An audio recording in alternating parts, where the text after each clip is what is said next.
Saludos en este sábado, 27 de septiembre de 2025. Bienvenidos a esta exploración que compartimos hoy. Vamos a meternos en un texto que la verdad puede ser bastante desconcertante. Sí, es de esos que te dejan pensando, ¿verdad? Totalmente. El material de hoy viene de un análisis detallado del perfil Columna y Baluarte de la Verdad. Lo hemos obtenido a través del canal de Henry Paul y ojo que está actualizado hace nada, el 25 de septiembre. Recientito, sí. El tema central es un versículo, uno solo, Oseas 1:2. Pero vaya versículo. Contiene una orden divina que, parece ir contra toda lógica humana y para algunos, pues, choca con la moral, ¿no? Desde luego, no deja indiferente. Nuestra misión hoy, pues, es sumergirnos en lo que dice esta fuente, este análisis, para intentar entender el porqué de este mandato tan chocante y desentrañar el simbolismo que, según este documento, esconde. Vale, vamos a desgranar esto. Venga. El texto de Oseas 1:2, para que lo tengamos claro desde ya, dice: El principio de la palabra de Jehová por medio de Oseas. Dijo Jehová a Oseas: Ve, tómate una mujer fornicaria e hijos de fornicación, porque la tierra fornica apartándose de Jehová. Uf. La primera frase ya marca un tono solemne, ¿no? El principio de la palabra de Jehová por medio de Oseas. Suena como el comienzo formal de algo importante. Totalmente. Y no es un detalle menor, ¿eh? Esa frase establece, sin ninguna duda, que lo que viene después no es una ocurrencia de Oseas, ni una reflexión suya personal. No. Marca el pistoletazo de salida, oficial de su ministerio profético. Indica que actúa bajo mandato directo de Dios. La fuente, de hecho, subraya esto como algo fundamental. Es la voz divina la que inicia la acción. Entendido. O sea, le pone el sello de autoridad divina desde el minuto cero. Perfecto. Pero claro, lo que sigue es, bastante inesperado para un comienzo de ministerio, ¿no? Precisamente. Y ahí, yo creo, radica parte del impacto que busca el mensaje, según el análisis que tenemos delante. Lo fascinante aquí, y que la fuente destaca mucho, es cómo el propio profeta se convierte en una pieza clave. En el mensaje mismo. ¿Cómo que en el mensaje mismo? Sí, no se le pide solo que diga algo, sino que haga algo, que viva algo concreto. Su vida personal, sus relaciones más íntimas. Se van a transformar en una especie de representación muy palpable, en un símbolo viviente de la relación tan dañada entre Dios y el pueblo de Israel. Ah, vale. Es como si su vida se convirtiera en una especie de parábola andante, ¿entiendes? Una parábola andante. ¡Buah, qué imagen más potente! Eso ya nos indica que estamos ante algo más complejo que un simple mandato literal, claro. Claro, y nos lleva de cabeza a la parte que genera más preguntas. La orden central. Ve, tómate una mujer fornicaria, hijos de fornicación. Aquí es donde la cosa se pone realmente interesante y, seamos honestos, bastante incómoda. Sí, es peliagudo. ¿Cómo puede ser que a un profeta se le ordene casarse con alguien descrita así? Choca frontalmente con nuestras ideas sobre la santidad o el ejemplo que debería dar un enviado de Dios, ¿no? Sin duda. Es la parte más desconcertante y la que, genera más debate. El término clave es mujer fornicaria. El análisis de Columna y Baluarte de la Verdad recoge las principales interpretaciones académicas.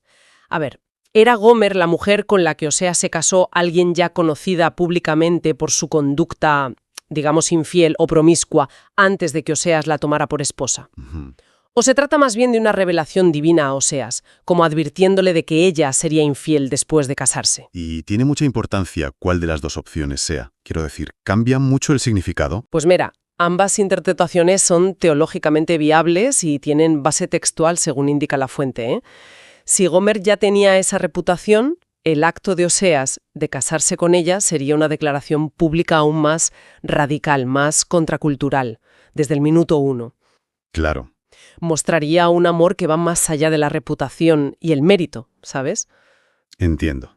Si la infidelidad fue posterior al matrimonio, entonces la experiencia personal de Oseas, el dolor, la traición sufrida en su propia carne, se convertiría en un espejo aún más agudo o más doloroso del sentimiento divino ante la infidelidad de Israel. Ya. Pero, independientemente del momento exacto, el propósito divino que la fuente subraya es el mismo. Usar esta dolorosa situación personal para ilustrar de forma visceral, imposible de ignorar, la persistente traición de Israel a su pacto con Dios. Entiendo la lógica simbólica. Es como si Dios necesitara un ejemplo gráfico extremo, ¿no? Para que entendieran la magnitud de lo que estaban haciendo. Eso parece, sí. Vale, pero la orden no se queda ahí.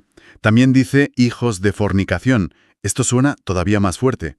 ¿Se refiere a que los hijos no eran de Oseas o hay también aquí una capa simbólica? Pues, siguiendo la misma lógica simbólica que aplica el análisis a la esposa, estos hijos de fornicación no implican necesariamente que todos fueran fruto literal de adulterios de Gomer.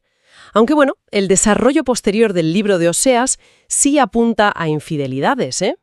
Pero principalmente, según la interpretación de la fuente, estos hijos representan las consecuencias directas y visibles de la relación rota entre Dios e Israel. Son el símbolo de la corrupción espiritual que había, digamos, permeado a toda la nación. Una generación nacida y criada en un ambiente de alejamiento de Dios. Son, por así decirlo, el fruto amargo de la infidelidad colectiva del pueblo. Vaya, así que tanto la esposa como los hijos son parte integral de esta representación dramática de la traición espiritual. Es un cuadro completo. Así es. Son los personajes de un drama viviente que Dios pone en escena a través de la vida de su profeta, con el objetivo claro de comunicar un mensaje que las meras palabras parecían no lograr transmitir con suficiente fuerza. Y el propio versículo nos da la razón de todo esto, la justificación divina para una orden tan extraña. La frase final es clave. Porque la tierra fornica apartándose de Jehová. Aquí parece estar el quid de la cuestión, ¿no? Exactamente. Esta es la causa explícita que da el texto. La tierra aquí funciona como lo que llamamos una metonimia. ¿Una ¿Qué? Metonimia. Es una figura retórica, o sea, se usa una parte, la tierra donde habitan, para referirse al todo, el pueblo de Israel, la nación entera. Ah, vale. Y la acusación es directa. Está cometiendo fornicación espiritual. Este concepto es absolutamente central no solo en Oseas, sino en muchos profetas del Antiguo Testamento. ¿Podríamos precisar qué entiende la fuente por fornicación espiritual? Porque usamos la palabra fornicación, que tiene una connotación muy física, muy sexual. Claramente, en este contexto, fornicación espiritual se refiere, según el análisis de Columna y Baluarte, a la violación del pacto de fidelidad exclusiva que Israel había establecido con Jehová. Pensemos en el pacto como ese acuerdo especial, casi matrimonial, ¿sabes?, que definía la relación entre Dios y su pueblo elegido. Sí. Romper ese pacto era fundamentalmente traicionar esa exclusividad. En la práctica, ¿cómo se manifestaba? Pues principalmente a través de la idolatría. Los ídolos. Eso es, rendir culto a otros dioses, como los famosos Baales cananeos que tanto se mencionan, o poner la confianza en poderes terrenales, como alianzas políticas, ejércitos, o incluso en rituales religiosos vacíos, sin corazón, en lugar de mantener una relación de lealtad, de amor y dependencia del Dios que les había dado identidad y libertad. Entiendo. La fuente es muy clara al respecto. El pueblo se comporta como una esposa infiel que traiciona a su esposo, siendo Dios, en esta potente analogía, el esposo fiel y traicionado. La analogía matrimonial es muy fuerte, desde luego. Y usarla como base para una acción real en la vida del profeta es llevarla al extremo. Lo es. Y esto nos dice algo sobre lo que la fuente llama la pedagogía divina. O sea, la manera en que Dios enseña. A veces, para que el mensaje cale hondo, para que se comprenda la profundidad del dolor que provoca la infidelidad espiritual, Dios recurre a métodos impactantes, métodos que nos sacuden, que nos parecen duros o incluso escandalosos desde nuestra perspectiva humana, ¿verdad? Sí, totalmente. El matrimonio de Oseas, tal como lo describe la fuente, no es solo una orden. Se convierte en un mensaje vivo.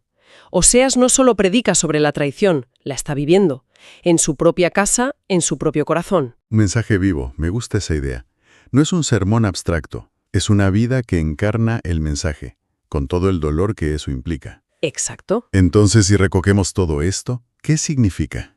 ¿Cuáles son las grandes lecciones o las ideas clave que este análisis de Oseas 1:2, proporcionado por Columna y Baluarte de la Verdad, nos ofrece? Pues mira, el documento fuente destila varias conclusiones fundamentales que resumen la enseñanza de este impactante pasaje. En primer lugar, y quizás lo más obvio, subraya la extrema gravedad del pecado espiritual. La gravedad, sí. Al usar la analogía del adulterio, el texto nos está diciendo que poner cualquier otra cosa, ya sea el dinero, la búsqueda de fama, el placer, el poder, o incluso, ojo, una religiosidad externa pero sin corazón, en el lugar que solo le corresponde a Dios, es una traición de primer orden. Según esta perspectiva, Dios no busca simplemente que se cumplan unas normas o rituales. No, busca una relación basada en el amor leal, en la fidelidad del corazón, en una exclusividad mutua. Le da una dimensión muy personal y relacional al concepto de pecado, ¿verdad? Más allá de la simple transgresión de una ley. Totalmente. En segundo lugar, y muy ligado a esto, el texto enfatiza que Dios no es indiferente al pecado de su pueblo. No es un ser lejano o apático que mira desde la distancia, para nada. La crudeza de la orden dada a Oseas y la propia analogía de la esposa infiel revelan, según la fuente, que Dios siente profundamente la traición. El análisis habla de dolor y de celos santos. Y aquí es crucial entender bien esto de celos santos, ¿eh? A ver. No se refiere a la envidia o al capricho humano. Se refiere a la reacción apasionada y protectora de un amor exclusivo que ha sido violado. Es la respuesta dolida de quien ama intensamente y ve esa relación amenazada por la infidelidad. Dios anhela la fidelidad de su pueblo porque su amor es así de intenso. O sea, un Dios emocionalmente implicado, que sufre por la ruptura de la relación. Eso choca con algunas imágenes de un Dios impasible, ¿no? Exacto. Presenta un Dios apasionado en su amor. Y esto nos lleva directamente a la tercera idea clave, que resalta la fuente. A pesar de la infidelidad y del profundo dolor que esta causa, el amor de Dios y su deseo de restauración son increíblemente persistentes. A pesar de todo. Sí. Si conectamos esto con el panorama general del libro de Oseas, vemos que la historia no acaba con el rechazo definitivo de Gomer por parte del profeta, a pesar de todo el sufrimiento. Hay un camino tortuoso, sí, pero que apunta hacia la restauración. Y esa es la gran analogía que el texto quiere mostrar. Dios, aunque herido por la infidelidad constante de Israel, no los abandona para siempre. Su amor, como lo describe la fuente, es tan intenso que sigue buscando incansablemente la manera de reconciliarse, de restaurar lo que se ha roto. Parece una contradicción andante. Un Dios dolido y celoso, pero a la vez persistentemente amoroso. Es una tensión que recorre todo el libro, sí. El juicio por la infidelidad es real, claro que sí, pero según esta lectura del texto, no es la última palabra de Dios. El amor busca sanar y restaurar. Y esto nos lleva a la cuarta y última conclusión principal del análisis: la fidelidad incondicional de Dios. ¿La fidelidad de Dios? Eso es, el documento subraya que la constancia de Dios, su lealtad al pacto y a sus promesas, no fluctúa dependiendo de si nosotros somos fieles o no. Su fidelidad está anclada en su propio carácter, en su naturaleza inmutable, en lo que la fuente denomina su amor eterno. Aunque el pueblo falle una y otra vez, Dios permanece fiel a sí mismo y a su plan redentor. La fidelidad divina es la roca firme en medio de la inconstancia humana. Realmente es impresionante, como de un versículo tan corto y a primera vista tan extraño, el análisis de la fuente extrae estas 4 ideas tan potentes sobre la relación entre Dios y la humanidad. Resumiendo mucho entonces, este mandato a Oseas de casarse con Gomer, la mujer fornicaria, actúa como un símbolo viviente, doloroso pero poderoso. Por un lado, refleja la profundidad del dolor divino ante la traición espiritual de Israel. Pero por otro, y esto es quizá lo más sorprendente, apunta a la increíble tenacidad del amor de Dios, que incluso en medio de esa traición sigue buscando la restauración. Exactamente. El matrimonio de Oseas se convierte, según esta interpretación, en un microcosmos que encapsula esa dinámica trágica, pero a la vez esperanzadora de la relación entre Dios e Israel. La herida profunda de la infidelidad y al mismo tiempo la fuerza imparable del amor divino que no se rinde y busca sanar esa herida. Y precisamente por la fuerza con la que el análisis de la fuente enfatiza el dolor y esos celos santos de Dios representados de forma tan personal y cruda en la vida de Oseas, surge una pregunta importante para la reflexión, ¿no?